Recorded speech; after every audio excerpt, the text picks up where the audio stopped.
Hello and welcome to Rathod science academy. So ఈరోజు మనం ఈ క్లాస్లో 18th సెప్టెంబర్ 2024లో వచ్చిన కరెంట్ అఫైర్స్ తెలుగులో చూద్దాం. సో ఈ రోజు వచ్చేసి మనకి అరౌండ్ 9 to 10 ఆర్టికల్స్ ఇంపార్టెంట్గా మన పేపర్లో కనిపిస్తున్నాయి. సో ఒక్కదాన్ని తీసుకొని మనం డిఫరెంట్ డైమెన్షన్స్ అనలైజ్ చేసి దాని తర్వాత మన క్వశ్చన్స్ ఏ విధంగా వస్తాయో కూడా మనం ఈ క్లాస్లో తెలుసుకుందాం. ఓకే, సో ఫస్ట్ టాపిక్ వచ్చేసి మీరు ఇక్కడ టైటిల్ చూస్తే rain harvesting work reveals megalithic burial site. So ఇక్కడ వచ్చేసరికి మనకి రెండు ఇంపార్టెంట్ కీవర్డ్స్ అయితే ఉండడం జరిగింది. ఫస్ట్ వచ్చేసి ఏంటంటే రెయిన్ హార్వెస్టింగ్, సెకండ్ వచ్చేసి మెగాలిథిక్స్. ఓకే, సో ఫస్ట్ టాపిక్ వచ్చేసి ఏంటి అంటే మెగాలిథ్స్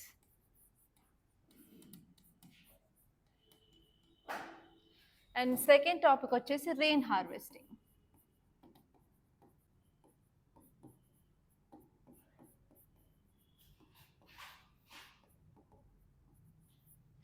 సో ఈ టాపిక్స్ మనం ఎక్కడెక్కడ చదువుకోవడం జరుగుతుంది అంటే ఈ మెగాలిథ్స్ వచ్చేసరికి మనం ఏన్షియంట్ ఇండియన్ హిస్టరీలో మనం వీటి గురించి చదువుకుంటాం. ఎస్పెషల్లీ ఏంటి అంటే బరియల్స్ అనమాట.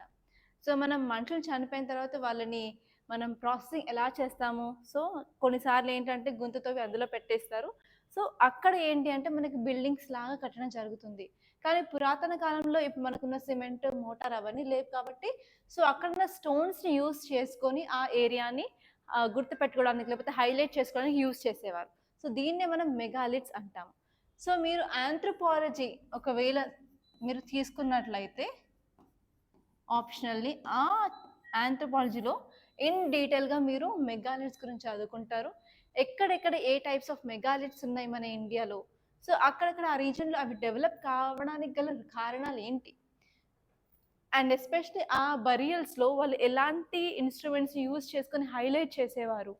కొన్నిట్లో నార్త్ సౌత్ డైరెక్షన్లో శవాల్ని పెట్టేవారు, కొన్నేమో కూర్చోబెట్టి పెట్టేవారు. సో అలాంటి ఇంట్రెస్టింగ్ విషయాలు చాలా చాలా నేర్చుకుంటారు మీరు ఆంథ్రోపాలజీలో. సో ఆ పాయింట్ ఆఫ్ వ్యూలో ఇది ఇంపార్టెంట్. సో అసలు మీరు చూసుకోవాల్సిన డైమెన్షన్స్ ఏంటి అంటే ఫస్ట్ మెగాలిథ్స్ అంటే ఏంటి అండ్ దీని హిస్టరీని మీరు ట్రేస్ చేయాలన్నమాట. ఓకే, హిస్టరీ ఎప్పటి నుంచి ఈ ట్రెడిషన్ స్టార్ట్ అయింది మన కంట్రీలో, అండ్ ఇప్పుడు చూసుకున్నట్లయితే జియోగ్రఫికల్ లొకేషన్ కూడా చూసుకోవాలి మీరు. జియోగ్రఫికల్గా ఎక్కడెక్కడ ఉన్నాయి జియోగ్రఫికల్ లొకేషన్, అండ్ ఇవి చదువుకోవడం వల్ల మనకి వచ్చే సిగ్నిఫికెన్స్ ఏంటి, ఎందుకు చదువుకోవాల్సిన అవసరం ఉంది, సో ఇవన్నీ చూసుకోవాలి. అండ్ ఇంకొక టాపిక్ వచ్చేసి రెయిన్ వాటర్ హార్వెస్టింగ్. సో మనందరికీ తెలుసు ఏంటంటే క్లైమేట్ చేంజ్ వల్ల వాటర్ మీద చాలా ఇంపాక్ట్ ఉంటుంది అని. అయితే ఇప్పుడు మనకి రెయిన్ వాటర్ వస్తున్నాయి కదా, అది వేస్ట్గా ఏంటంటే ఇప్పుడు మనం అర్బన్ ఏరియాస్లో హైదరాబాద్ చూసుకున్నట్లయితే వర్షం పడిన తర్వాత ఫ్లడ్స్ వచ్చేసి ఆ వాటర్ అంతా ఏంటి డ్రైన్స్లోకి వెళ్ళిపోతుంది, దానివల్ల మనకి యూజ్ ఏం లేదు. సో అందుకని ఏంటి అంటే మనం వచ్చిన రెయిన్ వాటర్ని ఎఫిషియెంట్గా మనం భూమిలోకి పంపించగలిగినట్లయితే మన భూమిలో ఉన్న గ్రౌండ్ వాటర్ని కూడా ఇంక్రీజ్ చేయొచ్చు, అలాగే అక్విఫైర్స్ని మళ్ళీ రీఫిల్ చేయడానికి యూస్ఫుల్గా ఉంటుంది, అండ్ దానివల్ల అగ్రికల్చర్కి యూజ్ అవుతుంది, ఇండస్ట్రీలో యూజ్ చేసుకునే వాటర్కి యూజ్ అవుతుంది. ఓకే, అండ్ దానివల్ల ఏంటంటే మనకి ఫ్యూచర్లో ఫుడ్ సెక్యూరిటీని కూడా మనం ఎన్షూర్ చేయడానికి ఉంటుంది. సో మన రెయిన్ వాటర్ హార్వెస్టింగ్ హిస్టరీ చూసుకున్నట్లయితే ఈవెన్ మనకి ఐవీసీ టైంలో ఇండస్ వ్యాలీ సివిలైజేషన్ టైంలో కూడా వాళ్ళు దీన్ని యూజ్ చేసుకోవడం జరిగింది. సో ఇదేంటి మన కొత్త టెక్నాలజీ అని ఏం కాదు, సో ఎప్పటి నుంచో పురాతనంగా మనం ఇండియాలో యూజ్ చేసే టెక్నాలజీనే ఈ రెయిన్ వాటర్ హార్వెస్టింగ్ అనమాట. సో ఇప్పుడు మనం ఈ ఆర్టికల్ చూసుకున్నట్లయితే అసలు న్యూస్లో ఎందుకు ఉంది అంటే ఇప్పుడు కేరళలో ఈ రెయిన్ వాటర్ హార్వెస్టింగ్ వర్క్ అనేది స్టార్ట్ అయిందనమాట. సో వాళ్ళు కొంచెం వర్క్ చేస్తున్నప్పుడు డిగ్గింగ్ చేస్తూ ఉంటారు, తవ్వుతున్నప్పుడు ఏంటంటే చాలా మెగాలిథ్స్ అనేది బయట పడడం జరిగింది. అండ్ ఈ మెగాలిథ్స్ వచ్చేసి ఏ పీరియడ్కి సంబంధించినవి అంటే మీసోలిథిక్ అలాగే ఐరన్ ఏజ్కి సంబంధించిన ఈ మెగాలిథ్స్ లాగా వీటిని కనుక్కున్నారనమాట. సో అందుకే న్యూస్లో ఉంది. సో వీళ్ళు ఏంటంటే ఇలా వీళ్ళు ప్రాజెక్ట్ చేస్తున్న రెయిన్ వాటర్ హార్వెస్టింగ్ తవ్వుతున్నప్పుడు ఏంటంటే చాలా వరకు కొన్ని అయితే ఖరాబ్ అవ్వడం జరిగింది, డివాస్టేషన్ అయ్యాయి. అయినప్పటికీ వాళ్ళు కొన్ని ఏరియాస్లో ఉన్స్ పాట్ షెడ్స్ అవి ఐడెంటిఫై చేశారు. ఇవి ఏంటంటే అరౌండ్ 2500 సంవత్సరాలకి మించి ఉన్నవన్నమాట. ఓకే, సో ఇప్పుడు మీరు కొన్ని ఫ్యాక్ట్స్ తెలుసుకోవాలి ఈ మెగాలిథ్స్ గురించి. ఈ మెగాలిథ్స్ అనేవి చాలా పెద్ద స్టోన్స్ యూస్ చేసి మన ప్రీ హిస్టారిక్ టైంలో కన్స్ట్రక్ట్ చేసిన బరియల్ మౌల్స్ అనమాట. ఈ మెగాలిథ్స్ అనేవి బరియల్ సైట్స్ అని ఉండొచ్చు, అలాగే లేకపోతే మెమోరియల్స్గా కూడా వాటిని కట్టడం జరిగిందనమాట. ఓకే. సో, ఇందులో మన డిఫరెంట్ టైప్స్ అయితే ఉంటాయి. కొన్ని బాక్స్ షేప్ ఉంటాయి. కొన్ని స్టోన్ సర్కిల్స్ ఉండడం జరుగుతుంది. కొన్ని మష్రూమ్ షేప్డ్‌గా ఉంటాయి. సో, మష్రూమ్ షేప్‌గా ఉన్న వాటిని క్యాప్ స్టోన్స్ అంటారు. ఓకే. సో, కొన్ని చోట్ల ఏంటంటే ఇక్కడ భూమిని డిగ్ చేసి అందులో డెడ్ బాడీని పెట్టేసి దాన్ని కప్పేసి చుట్టూ స్టోన్స్ అనేది పెడతారనమాట. వీటిని క్రెయిన్ సర్కిల్స్ అని అంటారు. ఉన్స్ అని అంటారు. ఓకే. సో, అలా డిఫరెంట్ టైప్స్ అయితే ఉండడం జరిగింది. ఒక్కసారి మనం ఏ స్టేట్స్‌లలో ఎక్కువ మెగాలిథ్స్ ఉంటాయి అని చూసుకున్నట్లయితే మహారాష్ట్రలో, కర్ణాటకలో, తమిళనాడులో, కేరళలో అండ్ ఏపీ అండ్ తెలంగాణ. ఈ సదరన్ పార్ట్‌లో చాలా ఫేమస్ అనమాట. ఎస్పెషల్లీ మీరు సంగం లిటరేచర్ చదివే కంటే ముందు ఈ మెగాలిథ్స్ చదువుకున్నట్లయితే సంగం లిటరేచర్‌తో వీటిని ఈజీగా కనెక్ట్ చేసుకోవడానికి ఉంటుంది. అండ్ నెక్స్ట్ వచ్చేసి మరి డిఫరెంట్ టైప్‌లో స్టోన్ సర్కిల్స్ అనేవి ఉంటాయి. డోలమన్ ఉంటుంది, సిస్ట్ ఉంటుంది, మోనోలిత్ ఇవన్నీ ఎగ్జాంపుల్స్ అన్నమాట. ఓకే. సో, మనం ఇంకొక ఆర్టికల్ చూసుకున్నట్లయితే new technology to address stray cattle menace says minister. So, ఇక్కడ వచ్చేసరికి ఏంటి అంటే మళ్ళీ 2 కీవర్డ్స్ ఉన్నాయి. ఫస్ట్ కీవర్డ్ వచ్చేసి ఏంటంటే స్ట్రే క్యాటిల్. ఫస్ట్ కీవర్డ్ వచ్చేసి స్ట్రే క్యాటిల్. నెక్స్ట్ కీవర్డ్ వచ్చేసి న్యూ టెక్నాలజీ. ఓకే. సో, నార్మల్‌గా ఊర్లో అంటే పల్లెటూర్లలో మీరున్నట్లయితే క్యాటిల్ అంటే మనకుండే పాడి లైక్ ఆవులు కానివ్వండి, బర్రెలు, మేకలు అవన్నీ ఉంటాయి గదా! సో, నార్మల్‌గా మనకి క్యాటిల్ వచ్చేసి బఫెలోస్ అండ్ కౌస్‌ని అంటాము. సో, ఈ క్యాటిల్ నార్మల్‌గా విలేజెస్‌లో చూసుకున్నట్లయితే వారికొక యజమాని ఉంటారు. సో, వాటిని చూసుకోవడానికి, కేర్ చేయడానికి ఒకరుంటారు. కానీ ఇప్పుడు మీరు అర్బన్ ఏరియాస్‌లో చూసుకున్నట్లయితే కొన్ని ఆవులు కానీ, కొన్ని దుళ్ళు కానివ్వండి ఏంటి అంటే రోడ్ మీద ఊరికే తిరుగుతూ ఉంటాయి. సో, మీరు స్ట్రే అంటే ఏంటంటే, ఎవ్వరు వాటి కాపలా లేకుండా ఎక్కడ పడితే అక్కడ ఉండే వాటిని స్ట్రే అంటారు. సో, మనకి నార్మల్‌గా ఒక ప్రాబ్లమ్ అయితే అర్బన్ ఏరియాస్‌లో ఉంది. అదేంటంటే స్ట్రే డాగ్స్. స్ట్రే డాగ్స్ వచ్చేసి అటాక్ చేస్తున్నాయి చాలా మందిని అనుకున్నాం కదా! సో, అలాగే ఏంటంటే ఇంకొక ప్రాబ్లమ్ మన అర్బన్ ఏరియాస్‌లో ఇప్పుడు ఇంక్రీజ్ అవుతుంది. అది ఏంటంటే స్ట్రే క్యాటిల్.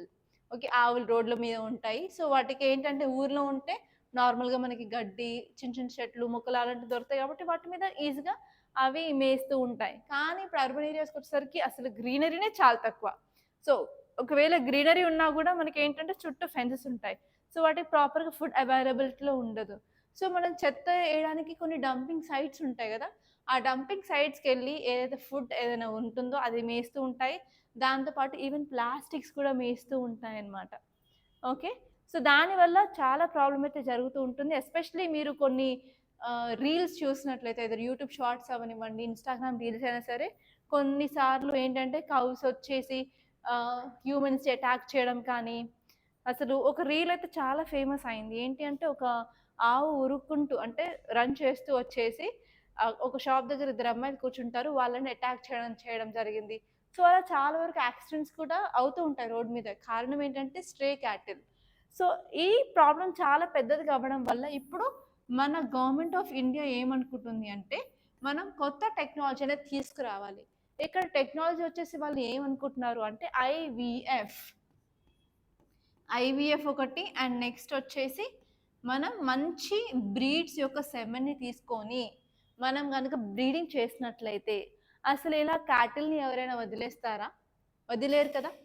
సో, అందుకని ఏంటి అంటే, ఈ ఐవీఎఫ్ ఈ సెమెన్ ప్రాపర్‌గా బ్రీడ్స్ ఉన్న సెమెన్ తీసుకొని, మనం బ్రీడింగ్ చేసినట్లయితే, మనం ఈ స్ట్రే క్యాటిల్ యొక్క ప్రాబ్లమ్‌ని తగ్గించొచ్చు అన్నట్టు ఈ గవర్నమెంట్ ఆఫ్ ఇండియా అనేది చెప్పడం జరిగిందనమాట.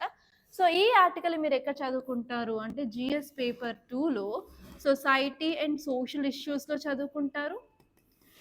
అదే కాకుండా మనకి జీఎస్ పేపర్ 3లో ఎకానమీలో కూడా చదువుకుంటారు. అండ్ జీఎస్ పేపర్ 3లో మనకి సైన్స్ అండ్ టెక్నాలజీలో కూడా చదువుకోవడం జరుగుతుందనమాట. ఇన్ని సబ్జెక్ట్స్‌లో మనం దీన్ని ఇంటర్లింక్ చేసుకోవచ్చు. సో, ఇక్కడ మీరు ఈ ఆర్టికల్ చూసినట్లయితే కంటెక్స్ట్ ఏం చెప్తున్నారు?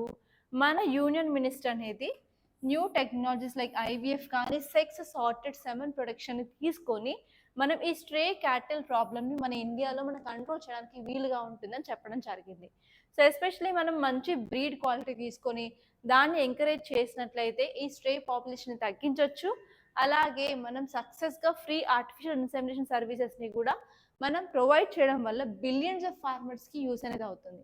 సో, మీ అందరికీ తెలుసు. సో, అగ్రికల్చర్‌లో ఈ క్యాటిల్ ఎంత ఇంపార్టెంట్ ప్లే చేస్తుందో, ఇంపార్టెంట్ రోల్. సో క్యాటిల్ ఉంటేనే కదా మనం నార్మల్గా ప్లఫింగ్ అవన్నీ చేసేవాళ్ళు. సో ఈవెన్ ఇప్పటికీ కూడా క్యాటిల్ని యూజ్ చేస్తున్నారు చాలా ఏరియాస్లో అగ్రికల్చర్లో. అండ్ ఈవెన్ ఈ క్యాటిల్ మంచి బ్రీడ్ ఉంటే మనకి పాల ఉత్పత్తి కూడా పెరుగుతుంది. దానివల్ల సైడ్ ఇన్కమ్గా కూడా ఉంటుంది ఫార్మర్స్కి. దానివల్ల ఇన్కమ్ ఆఫ్ ఫార్మర్స్ డబుల్ చేయాలనుకున్న ఎయిమ్ కూడా మనకి అచీవ్ చేసినట్టు అవుతుంది అనమాట. సో ఇక్కడ మీరు చూడాల్సిన కీ ఇంపార్టెంట్ పాయింట్స్ ఏంటి అంటే, మనం సెక్స్ సార్టెడ్ సెమన్ కానీ ఐవీఎఫ్ని కానీ మనం ఇద్దరు యూజ్ చేస్తున్నాము అంటే ఈ క్యాటిల్ బ్రీడింగ్ టెక్నాలజీలో మనం షిఫ్ట్ అనేది చూడొచ్చు. దానివల్ల లైఫ్ స్టాక్ క్వాలిటీ అనేది ఇంప్రూవ్ చేయొచ్చు. అలాగే ఇలా స్ట్రే అంటే ఫార్మర్స్ చాలామంది వదిలేస్తూ ఉంటారు మంచి బ్రీడ్స్ అవ్వకపోయేసరికి. దాన్ని కూడా తగ్గించడానికి చాలా యూస్ఫుల్గా ఉంటుంది. అండ్ నెక్స్ట్ వచ్చేసి ఏంటి అంటే, ఇలాంటి ఇన్సెంటివ్స్ వల్ల ఈవెన్ ఫార్మర్స్కి కూడా సుపీరియర్ బ్రీడ్స్ తీసుకోవడానికి యూస్ఫుల్గా ఉంటుంది. వాళ్ళ యొక్క ఎకనామీ ఇంక్రీజ్ అవుతుంది. అలాగే వాళ్ళకి అసలు వదిలేయాలనే ఆప్షన్ మాత్రం ఉండదు. అండ్ నెక్స్ట్ వచ్చేసి ఏంటి అంటే, ఫ్రీగా ఆర్టిఫిషియల్ ఇన్సెమినేషన్ చేస్తుంటే గవర్నమెంట్, సో ఈవెన్ ఫార్మర్స్కి కూడా ఇంక్రీజింగ్ ఆఫ్ యాక్సెస్ ఉంటుంది. అలాగే ఎస్పెషల్లీ స్మాల్ ల్యాండ్ హోల్డింగ్ ఫార్మర్స్కి అయితే చాలా యూస్ఫుల్గా ఉంటుంది. ఎందుకంటే చాలా తక్కువ ల్యాండ్ ఉండడం వల్ల వాళ్ళు టెక్నాలజీని యూస్ చేసుకోలేకపోతారు. కానీ అప్పుడు ట్రెడిషనల్గా యూస్ చేసుకోవాలంటే క్యాటిలే కదా. సో అందుకని క్యాటిల్ వల్ల కూడా వాళ్ళకి ఎకనామికల్గా అండ్ ఫినాన్షియల్గా అండ్ ఇమోషనల్గా కూడా చాలా సపోర్ట్ అనేది ఉంటుంది. అండ్ నెక్స్ట్ వచ్చేసి ఏంటి అంటే, ఇలా స్ట్రే పాపులేషన్ అనేది ఇంక్రీజ్ అవ్వడం వల్ల ఏమవుతుంది, మనకి రోడ్ సేఫ్టీ హజార్డ్స్ వస్తాయి. సో ఇలా ఒక యానిమల్స్కి ఏమైనా డిసీజ్ వస్తే ఈజీగా మనకి స్ప్రెడ్ అయ్యేది ఉంటుంది కమ్యూనిటీలో. అలాగే ఏంటంటే కమ్యూనిటీ వెల్ఫేర్ మీద కూడా చాలా దెబ్బ పడడం జరుగుతుంది. కాబట్టి వాటిని కంట్రోల్ చేయాల్సిన బాధ్యత మన గవర్నమెంట్కి అనమాట. ఓకే, సో ఇలా కాకుండా ఇప్పుడు చూసుకున్నట్లయితే యాక్చువల్లీ ఇప్పుడు స్ట్రే డాగ్స్ యానిమల్స్ అనేవి చాలా చాలా పెరిగాయి అనమాట. ఎస్పెషల్లీ ఇప్పుడు మనకు వచ్చేసరికి 9.15 crore యానిమల్స్ అనేవి ఉన్నాయి. కాబట్టి especially life stock management practice అనేది గవర్నమెంట్ కంపల్సరీ చేయాల్సిన అవసరం ఎంతగానో ఉంది. సో ఇలా గవర్నమెంట్ స్టెప్స్ తీసుకోవడం వల్ల మనకి ఫ్యూచర్లో టెక్నాలజికల్ అడ్వాన్స్మెంట్స్ ఉంటాయి.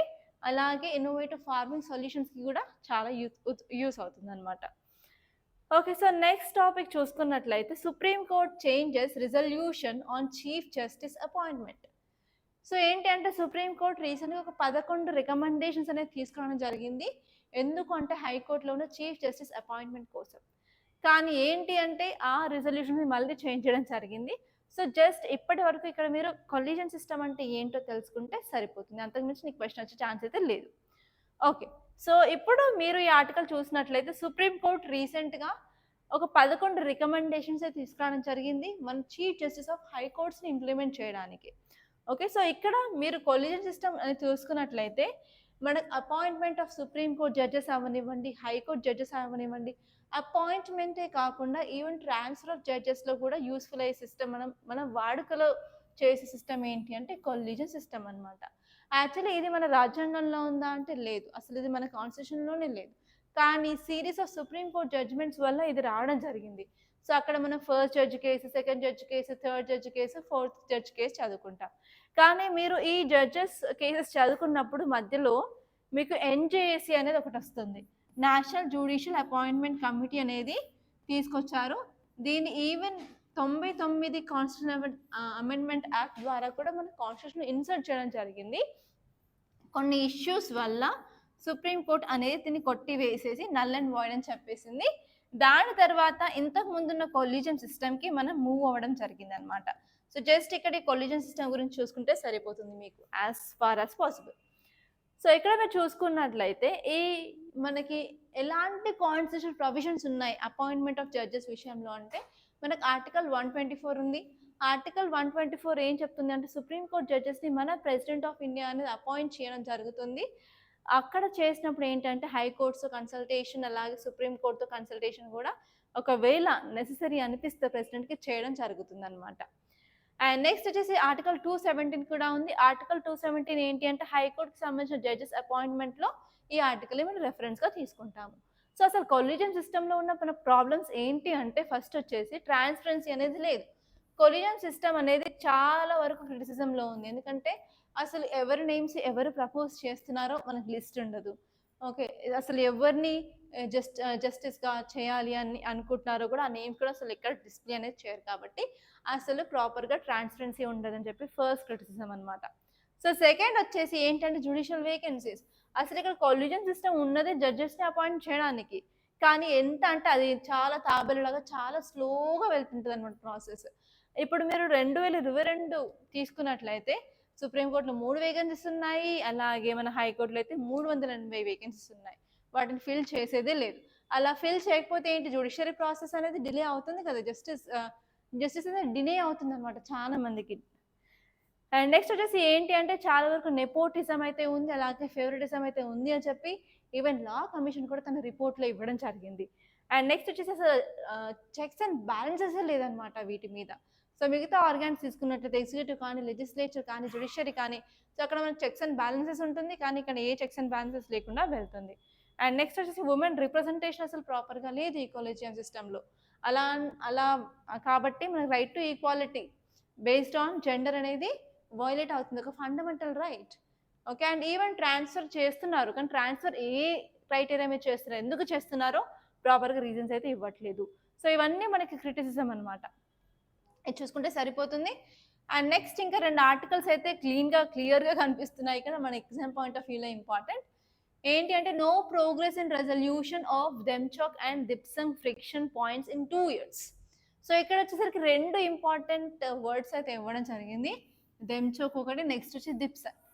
సో, మనందరికీ తెలుసు లైన్ ఆఫ్ యాక్చువల్ కంట్రోల్ ఉంది కదా! సో, ఇప్పుడు మనం నార్త్ ఇండియా తీసుకున్నట్లయితే మనకి ఇక్కడ ఎల్ఏసి ఉంటుంది. అది ఎవరి మధ్య అంటే ఇండియా, చైనా మధ్య. ఓకే. సో, మనం చూసుకున్నట్లయితే అరౌండ్ 2020 సంవత్సరం నుంచి ఇక్కడ చైనా వచ్చేసి మన లైన్‌ని ఆక్యుపై చేసేసుకుంది. అండ్ ఎస్పెషల్లీ కొన్ని ఇంపార్టెంట్ పాయింట్స్ అయితే తన కంట్రోల్‌లోనే ఉన్నాయి. చైనా కంట్రోల్‌లోనే ఉన్నాయి. దాని తర్వాత మనకి గాల్వన్ వ్యాలీ ఇన్సిడెంట్ కూడా జరిగిందనమాట. ఈ గాల్వన్ వ్యాలీ ఇన్సిడెంట్‌లో 19 ఇండియన్ సోల్జర్స్ కూడా చనిపోవడం జరిగింది. అయినప్పటికీ మనం ఏంటి అంటే ఈ ఇష్యూని రిజాల్వ్ చేయడానికి మోర్ దాన్ 31 సార్ల కంటే ఎక్కువ రౌండ్స్ ఆఫ్ టాక్స్ అని జరపడం జరిగింది చైనాకి, ఇండియాకి మధ్య. అయినప్పటికీ కొన్ని ఇంపార్టెంట్ ప్లేసెస్ ఆ ప్లేసెస్ ఏంటంటే దెమ్చుక్, దిప్సంగ్, అలాగే పాట్రోలింగ్ పాయింట్ 15 PP-15 అనేవి ఇంకా చైనా కంట్రోల్లోనే ఉండడం జరిగింది.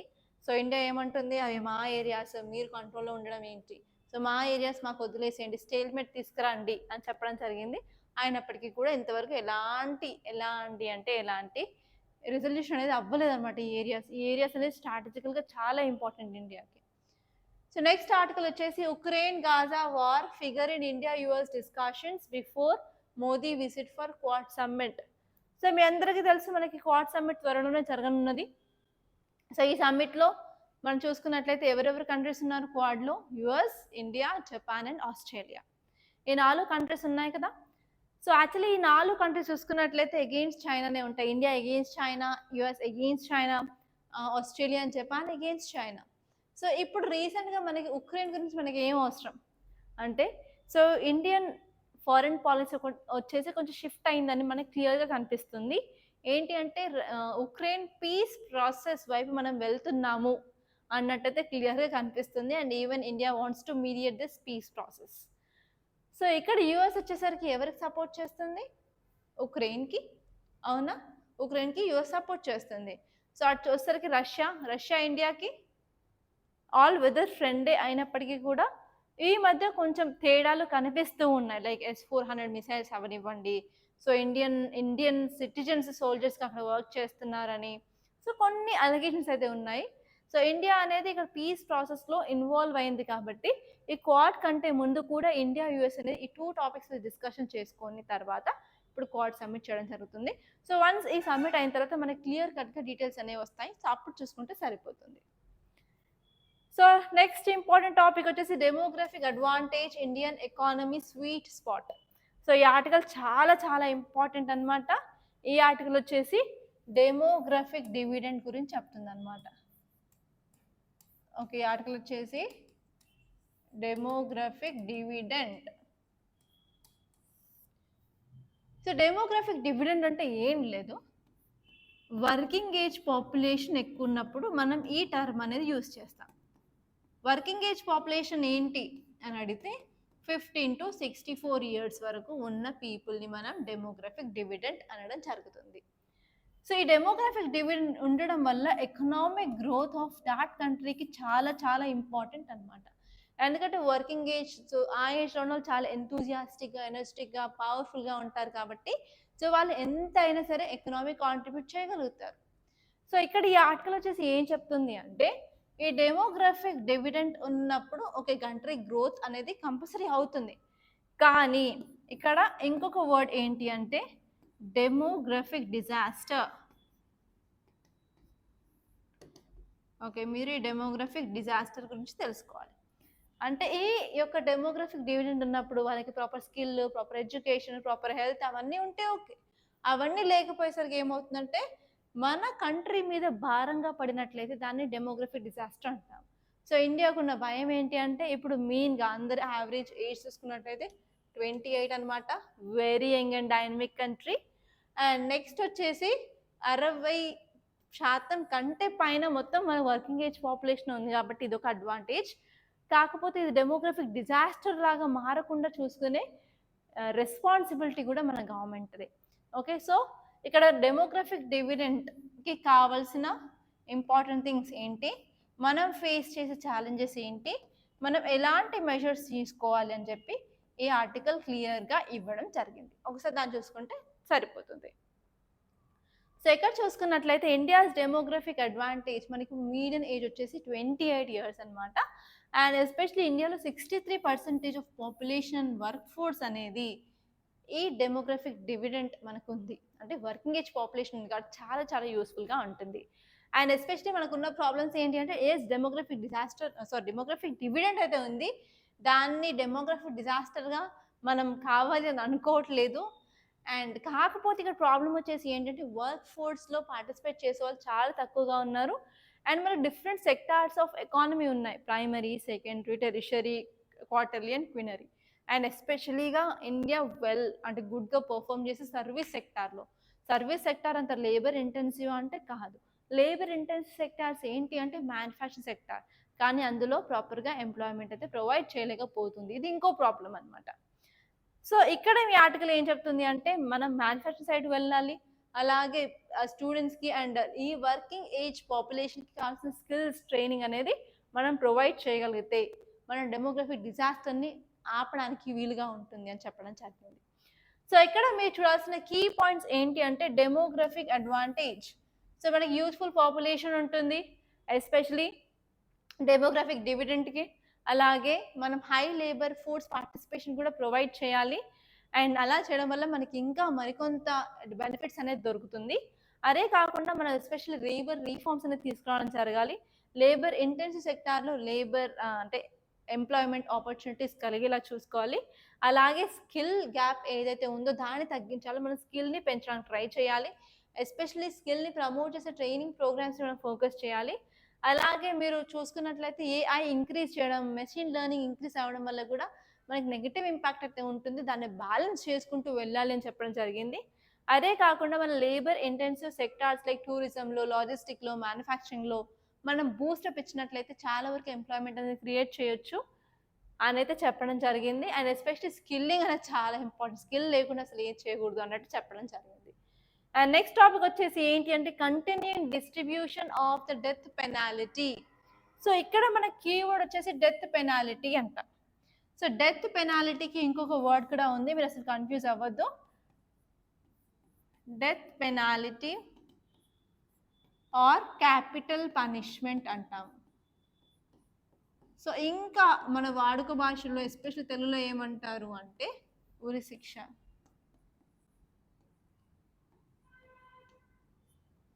దీన్ని ఉరి శిక్ష అని కూడా అంటారు. సో ఇక్కడ మనం ఎథికల్ పాయింట్ ఆఫ్ వ్యూలో ఇలా డెత్ పెనాల్టీ ఇవ్వడం కరెక్టా కాదా, మోరల్గా కరెక్టా, మోరల్గా ఇన్కరెక్టా, ఎథికల్గా కరెక్టా, ఎథికల్గా ఇన్కరెక్టా, సో అవన్నీ మీరు చూసుకోవాలి. అండ్ ఎస్పెషల్లీ ఏంటి అంటే ఎప్పుడైనా సరే ఒక డెసిషన్ అనేది యాంగ్షియస్గా ఉన్నప్పుడు తీసుకోకూడదు. ఫర్ ఎగ్జాంపుల్ టూ హ్యాపీగా ఉన్నప్పుడు లేకపోతే టూ సాడ్గా ఉన్నప్పుడు ఎప్పుడు డెసిషన్ తీసుకోకూడదు. సో ఎప్పుడైనా సరే మీరు న్యూట్రల్గా ఉన్నప్పుడు మాత్రమే డెసిషన్స్ అనేవి తీసుకోవాలి. ఫర్ ఎగ్జాంపుల్ ఎప్పుడైనా రేప్ జరిగింది అంటే ప్రతి ఒక్కరు ఏంటంటే చాలా కసిగా ఉంటారు, వాడిని చంపేసేయండి అని. అదే కసి వాళ్ళకి అరౌండ్ 2 to 3 మంత్స్ తర్వాత అడగండి, అవుతున్నాయిలే పోనీలే. సో అలా అంటే మనకున్న మనం ఇచ్చే వాల్యూ అనేది టైం టు టైం అనేది మారుతూ ఉంటుంది. కాబట్టి ఎప్పుడైనా సరే ఏ డెసిషన్ అయినా సరే అతిగా అంటే ఎక్కువగా హ్యాపీనెస్గా ఉన్నప్పుడు, ఎక్కువగా సాడ్గా ఉన్నప్పుడు కాకుండా always we need to follow median path అని బుద్ధ చెప్పడం జరిగింది. కాబట్టి ఆ మీడియన్ పాత్ని మనం ఫాలో అవ్వాల్సి ఉంటుంది. ఓకే, సో ఇక్కడ మనం ఈ ఆర్టికల్ చూసుకున్నట్టయితే అసలు డెత్ పెనాల్టీ మనకు న్యూస్లో ఎందుకు ఉందంటే రీసెంట్గా వెస్ట్ బెంగాల్ జరిగిన RG Kar college medical college incident వల్ల అక్కడ వెస్ట్ బెంగాల్ అనేది ఒక లా తీసుకురావడం జరిగింది. ఆ లా ఏంటి అంటే అపరిచిత ఉమెన్ అండ్ చైల్డ్ బిల్ 2024. ఆ బిల్లులో ఏంటి అంటే ఇలా రేప్ చేసిన వాళ్ళకి ఉరి శిక్ష తీయాలి అన్నట్టు ఇవ్వడం జరిగింది. కాబట్టి ఇప్పుడు ఈ ఆర్టికల్ అనేది న్యూస్లో ఉంది. సో ఇప్పుడు మీరు చూసుకున్నట్లయితే ఈ గవర్నమెంట్ ఆఫ్ వెస్ట్ బెంగాల్ అనేది ఎస్పెషల్గా ఇప్పుడు పనిష్మెంట్స్ అనేది ఇంకా స్ట్రిక్ట్గా హార్డ్గా చేయడానికి అయితే ట్రై చేయడం జరుగుతుంది. ఎస్పెషలీ వాళ్ళు ఏంటంటే root causes of violence against women అనేది వాళ్ళు చూడకుండా ఏంటి అంటే తప్పు చేసిన వాళ్ళకి పనిష్మెంట్ ఇవ్వాలనేది చూడడం జరిగిందనమాట. సో ఏంటి అంటే మన సొసైటీలో కూడా ఇలాంటి క్రైమ్స్ అనేది పెరుగుతున్నాయి కాబట్టి కంపల్సరీ మనం కొన్ని లెజిస్లేటివ్ రిఫార్మ్స్ అనేది తీసుకురావాల్సిందే అన్నట్టు ప్రివెంటివ్ స్ట్రాటజీస్ వల్ల కూడా మనం దీన్ని యూజ్ చేయడం జరుగుతుంది. ఇప్పుడు మీరు డేటా ఆన్ వయలెన్స్ చూసుకున్నట్లయితే చాలా వరకు ఎస్పెషల్లీ దళిత్ ఆదివాసీ ఉమెన్ ఎగెయిన్స్ట్గా చాలా జరుగుతున్నాయి. అండ్ ఈవెన్ ఆ కేసెస్ ఇంకా అసలు బయటకు కూడా రావడం జరగదు. ఎస్పెషల్లీ ఈ యొక్క వల్నరబుల్ పాపులేషన్కి మనం ప్రొటెక్షన్ ఇంక్రీజ్ చేయాలి అంటే కంపల్సరీ మనం చాలా స్టెప్స్ అనేది తీసుకోవాలి. అదే కాకుండా ఇప్పుడు మీరు చూసుకున్నట్లయితే డెత్ పెనాల్టీ చాలా కంట్రీస్లో లేదు, ఎస్పెషల్లీ డెవలప్డ్ కంట్రీస్లో. కానీ మనం దాన్ని ఉంచుకున్నాం. ఇప్పటికీ కూడా కొన్ని ఏరియాస్లో డెత్ పెనాల్టీ అనేది మనకు ఉంది. సో రిటెన్షనిస్ట్ పాలసీ అనేది ఉంది మన దగ్గర. సో మనం దాన్ని ఎందుకు అబాలిష్ చేయలేకపోతున్నాం అని చెప్పి డిబేట్స్ అనేది వస్తూ ఉన్నాయి. అదే కాకుండా ఏంటి అంటే పబ్లిక్ సెంటిమెంట్ మీద కూడా మనం తీసుకురావాల్సి వస్తుంది.